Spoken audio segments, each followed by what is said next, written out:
এই বেটা কিসে এই যে লোক মারছে এই যে লোক আমার এই যে লোক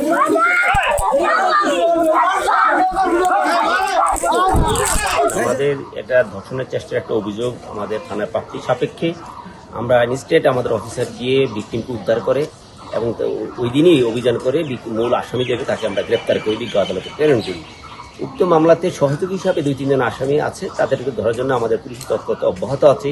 যে এরই মধ্যে আমরা শুনেছি যে ভিকটিম পরিবারকে সামওয়ান ওই এলাকার কিছু প্রভাবশালী লোক হুমকি টুমকি দিচ্ছে বা কিছু মারধরের ঘটনা ঘটেছে।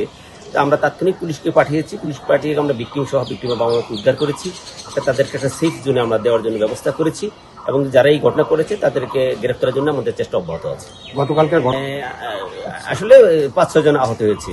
প্রাথমিক জাস্ট ওই যে নীলাভূলা জখম, আমরা গতকাল অলরেডি তাকে বিজ্ঞ আদালতে বাইদারা করিয়েছি। এখন তারা বাবা মায় তারা একই সাথে আছে, তারা একসাথে আছে। এলাকার আইন শৃঙ্খলা মোটামুটি আইন শৃঙ্খলা একেবারে স্বাভাবিক। আমরা যারা এই ঘটনা করেছে তাদেরকে ধরার জন্য আমাদের